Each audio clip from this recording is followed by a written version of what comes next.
আসসালামু আলাইকুম। Global super লিগে এবার বাংলাদেশের কোনো টিম কিন্তু অংশগ্রহণ করছে না। বাট তারপরেও যদি বাংলাদেশ সেখানে না থাকে তাহলে কিন্তু এটা খারাপ দেখায়।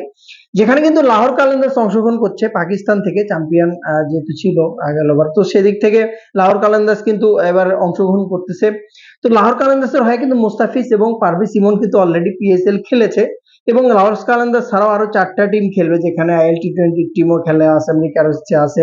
তো এসএ টি20 তো সব মিলিয়ে ৫টা টিম কিন্তু অংশগ্রহণ করছে। যেবার রংপুর রাইডার্স কিন্তু গেল ২ বার অংশগ্রহণ করে ফাইনালও খেলেছে এবং একবার কিন্তু চ্যাম্পিয়ন।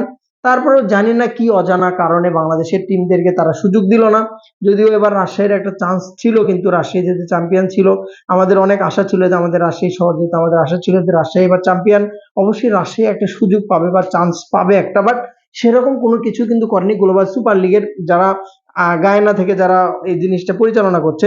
অবশ্যই উচিত ছিল বাংলাদেশের অবশ্যই কোনো একটা ক্লাবকে সুযোগ দেওয়া। অবশ্যই তাদের আপনি যদি ফ্যান বেস যদি বলেন বাংলাদেশে বিশাল বড় একটা ফ্যান বেস তারা কিন্তু পাইতো এবং ক্রিকেট যে ব্র্যান্ডিং এর যে বিষয়টা সেই জিনিসটাও তারা পাইতো। পেজে যদি দেখেন আপনি ভিউ পাইতো ভালো একটা এবং বাংলাদেশের প্লেয়ার মোটামুটি একবারে যে খারাপ খেলছে এখন তা না। ক্লাবগুলো কিন্তু যথেষ্ট ভালো ব্যালেন্স ক্লাবই কিন্তু করেছিল। রাজশাহী ক্লাবটার কথা যদি বলেন ভালো সবচেয়ে এবার বিপিএল এ কিন্তু ব্যালেন্স একটা টিম ছিল।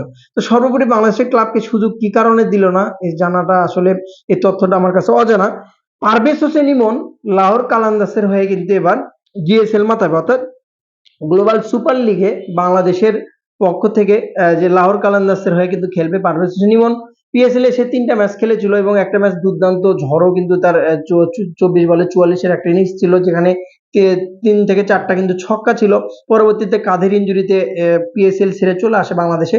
পরবর্তী লাহোর কালান্দার্স আর কিন্তু জয়েন করতে পারেনি। বাট লাহোর কালান্দার্সের ম্যানেজমেন্ট চাচ্ছে যে পারভেজ হোসেন ইমন পিএসএল খেলুক অর্থাৎ গ্লোবাল সুপার লিগে কাল লাহোর কালান্দার্সের সঙ্গেই থাক। যেহেতু লাহোর কালান্দার্স অংশগ্রহণ করতেছে সো সেখানে কিন্তু পারভেজ হোসেন ইমন কনফার্ম একবারে কনফার্ম লাহোর কালান্দার্সের হয়ে কিন্তু জিএসএল এ খেলবে পারভেজ হোসেন ইমন।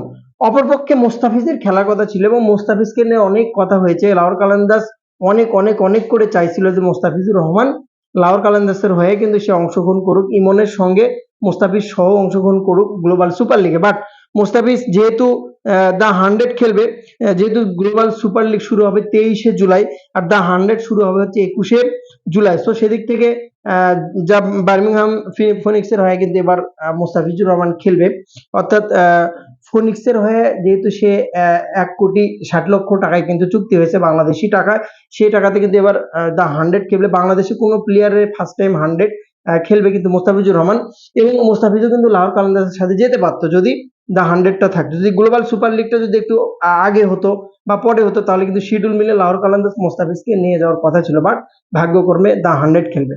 তো কংগ্রাচুলেশন মোস্তাফিজুর রহমান এবং পারভেজ হোসেন ইমন এবং নেক্সট টাইম গ্লোবাল সুপার লিগে যারা ম্যানেজমেন্ট যারা আয়োজন করে তাদের উচিত যে গ্লোবাল সুপার লিগে অংশগ্রহণ করলে অবশ্যই বাংলাদেশে কোনো ক্লাবকে রাখার জন্য, কারণ অনেক বড় ফ্যান বেস, আমাদেরও নিজেরাও হতাশ যে রাজশাহী কেন যেতে পারলো না বা বাংলাদেশে কোনো ক্লাব গেল না। এটা কিন্তু অত্যন্ত দুঃখজনক আমার কাছে খুবই স্যাড মনে হয়েছে যে এটা আসলে উচিত হয়নি।